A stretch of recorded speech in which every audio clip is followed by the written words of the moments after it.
Greg Ehrenberg here from Odd Shopper. Hope you guys are having a great week to this point. It's time for Wednesday, time for more baseball action. We got games throughout the day today, got picks all across the board. So like the video, subscribe to the YouTube channel, and also leave a comment below with whatever it is that you're betting on for today's games, whatever it is that you've got action on across the board. It could be a no run in first inning, yes run in first inning, money line, run line, whatever it might be. I like hearing from you guys below. Get into today's picks in a second. First, quick recap of yesterday. 2-2 day, same as the day before, 2-2, and not terrible, not great either. It was really close to being a much better day than that because the two that I won were not really all that close. It was Zepeda, the pitcher for the Angels, that under 3.5 strikeouts from him. He only struck out one. Then I had the Blue Jays minus 1.5 runs. They won that game in a blowout pretty easily. And the two bets we lost yesterday, it was Spencer Watkins under 3.5 strikeouts. And he came out for one final inning of work to get one out when he was sitting at just 3 strikeouts. Ended up getting a strikeout in the one last out to hit the over. And then also I had the under in the Red Sox Guardians game where there was 1 run scored late in the game. And then also some early errors by the Red Sox that added to the total of that game. So 2 close losses, 2 easy wins, but overall a 2-2 game or 2-2 day, and hoping to get a good 3-1 day or 4-0 day today, or at the very least maybe hit on my home run pick. But these are my bets for today, and it's been a mediocre week, but I think big things are coming starting right now. Hottest dong pick of the day, it's back. Yesterday there weren't really any home run picks I liked, and I don't like to force them. I always want to give you guys the best bets of the day and just stuff that I personally have action on. But for today, there's a bet I like again today for a home run pick, and that is Vladimir Guerrero Jr. plus 400 to homer against Adam Wainwright. And if you look at Wainwright's numbers this year, they're okay. Actually, much better than I would have expected coming into the season. Him now being 40 years old, the velocity on the decline. I thought we were going to really see a struggle from Adam Wainwright, but he's getting by, although there is some reason to think that he's going to regress in the second half of the season. He does have a 3.4 ERA, but he's a 4.48 expected ERA. His BABIP is at 288. His strand rate is at 79.4%. Both of those are things that I think should regress a little bit in the second half of the season.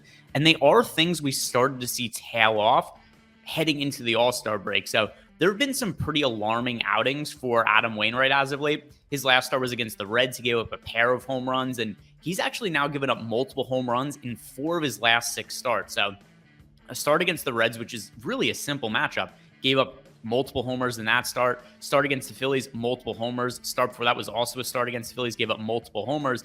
And then he start against the Brewers towards the end of June, where he also gave up multiple homers. So overall, this is a guy who's really struggling with the long ball as of late, and it's been a bugaboo for him in recent years, even when he's been a really good pitcher. He's had a home run to fly ball rate over 11.5% every year now since 2015. And this is a guy who was, when he was in his prime, was a Cy Young caliber pitcher. He hardly ever gave up long balls. So it looks like the regression is happening, which we have to expect is going to happen at some point. Adam Wainwright's 40 years old. He's not going to be an elite starting pitcher when he's 44, 45 years old. The time is here for him to start declining. And then when you look at the numbers for Vladimir Guerrero Jr. in the second half of the year, he's been on a tear. He homered yesterday. He's had a bunch of multi-hit games as well. He actually has at least 1 hit in every single game since the All-Star break. He's only had 1 game without an extra base hit since the All-Star break. So the first half of the year, it was good, but not quite as good as last year for Vlad. But the second half of the season, I think things are really starting to point up, especially considering how well he's hit the ball over the last week. So this is what we're starting off with here. It's the hottest dong pick of the day, and it's Vlad plus 400 to homer. If you guys want some free money, I've got an offer for you. And also, it should be known that BetMGM, who's been the sponsor of the video for a little bit, not sure if they're going to be coming back as a sponsor next month. So if you want some free money, take advantage of this offer now, because I'm legitimately unsure if it's going to be here or not. It could be here, but it might not either. So now is the time to sign up over at BetMGM and get $200 for free. This is all you have to do to take advantage of the offer. You sign up using the promo code OSMLB or use the link in the description box below. And then when you place a $10 bet on any MLB money line, they're going to give you $200 for free. So this has been the sponsorship for a little while now. We also had FanDuel sponsoring the show, and that one went away. But the sponsors are always going to be mixing up here. So keep in mind, these offers don't last forever. Take advantage of them when they're on the table. And this is $200 for free. So if you want that free money in your pocket, now's the time to take advantage. For my first strikeout prop of the day, I'm looking at Tyler Wells under 4.5 strikeouts. This is a plus money bet. And it's really similar to the Spencer Watkins bet from yesterday in terms of Tyler Wells is just not a pitcher that generates all that many strikeouts. The Rays are not a team that strike out a ton. And if you look at the numbers for Tyler Wells this year, it's not bad. He's been solid this year, 3.69 ERA, 3.66 expected ERA. But what we really care about here is the strikeout numbers, and he only strikes out 17.3% of the batters he faces. So it's a really low number. We just don't see very many gaudy strikeout totals for Tyler Wells.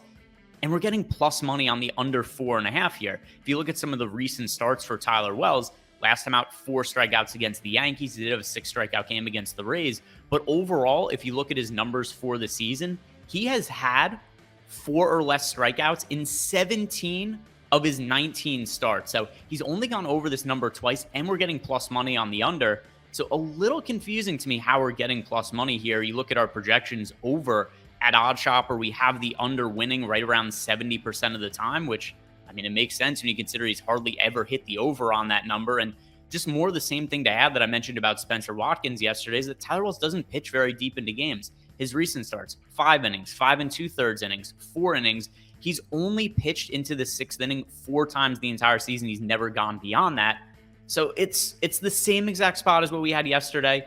We did end up losing on the Spencer Watkins number because he struck out the final hitter that he got out in last night's game. But ultimately, he barely hit the over, and it was a spot also where it was on literally the final batter we lost on.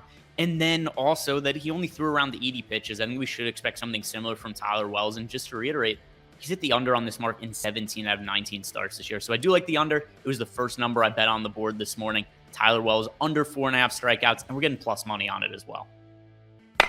For my next bet, I'm highlighting another pitcher that doesn't generate very many strikeouts and is an over-under 4.5 Ks. This has kind of been the magic number as of late. I've been betting a bunch of under 4.5s, and it's kind of been a sweet spot this week because we have won most of these bets. Not all of them this week, but most of the under 4.5s, and it's been the number, have come through for us. And I just don't know that Marco Gonzalez should ever have a strikeout prop that's this high. His K rate this year is 12%, and he's never been a high strikeout pitcher. This is easily the least amount of strikeouts he's ever generated throughout his career. 18.1% K rate for his career, 12% this year. He does have a 3.74 ERA, another pitcher really headed for regression, though. 4.82 expected ERA, 5.27 FIP. But the real highlight here is just the lack of strikeouts from him. And we need that number. Like I said, it's 4.5. Well, he's had 5 or more strikeouts, or at least has not had 5 or more strikeouts since June. June 26th was the last start where he registered 5 strikeouts. And then if you go beyond that, he's only had 3 starts with 5 strikeouts since April 21st. So this is just not a pitcher who racks up big strikeout numbers. He pitches to contact, gives up a whole bunch of hard contacts as well, Marco Gonzalez. So his recent starts, 2 strikeouts against the Astros, 4 against the Rangers, the same matchup he has today, 0 against the Blue Jays, 2 against the A's, who are one of the easier teams to strike out in all the American League, and also one of the worst offense in baseball overall. So I don't really see a lot of strikeout upside here for Marco Gonzalez.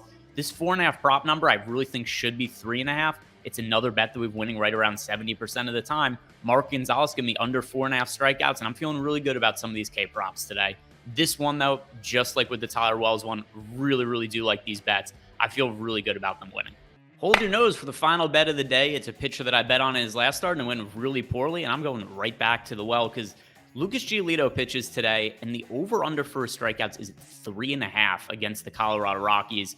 And I get it. Giolito has sucked this year. He has especially sucked lately, and he's pitching at Coors Field. But 3.5 is such a low bar for Giolito, who, as much as he struggled this year, his strikeout numbers are decent. I'll hit on more of those in a second. But then also the Rockies, it's a team that doesn't hit right-hand pitching all that well. 85 WRC plus against righties. That is the 3rd lowest mark in all of baseball. The only teams that are worse are the Oakland A's and the Detroit Tigers. That does come with an asterisk because this game's being played at Coors Field, which is obviously as hitter-friendly as a park could potentially get. But this is a really low bar for Giolito to have to hurdle. Like I said, 3.5 strikeouts is the mark. He only had 2 in his last start. That came against Cleveland. But the other recent starts for Giolito, and these were starts he got hit really hard in, the strikeouts were there. 5 Ks against the Guardians, 8 against the Tigers, 7 against the Giants, and then 6 against the Angels.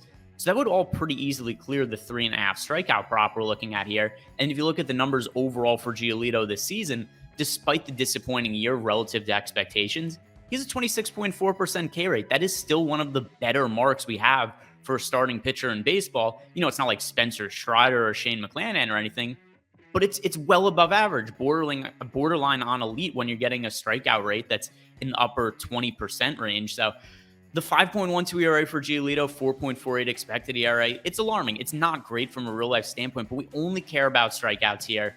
And I do think there's a pretty good chance that we get 4 or more from Giolito. We have a pretty modest strikeout projection from over at OddsShopper, 5.1. That's still quite a bit higher than 3.5. So that's what I'm leaning with here. I'm going with Lucas Giolito over 3.5 strikeouts, and he's going to come through for us this time. Last time he might have let us down. You're not going to do it to me twice in a row, though, Giolito. I'm betting you over 4.5 strikeouts. Sorry, over 3.5 strikeouts, a number that I really do think is about a strikeout and a half or so too low. So to round up the bets for the day, the hot dog pick of the day, that's back after a day off. Vladimir Guerrero Jr. plus 400 to homer. Then the usual strikeout props, under 4.5 for Tyler Wells, under 4.5 for Marco Gonzalez, and then finally over 3.5 strikeouts for Lucas Giolito. Those are my favorite bets of the day. But what are you guys betting on? Let me know in the comment section below. Also, like the video and subscribe to the YouTube channel before you click the X button at the top of the screen. Also, good luck today, guys, and I'll see you again tomorrow.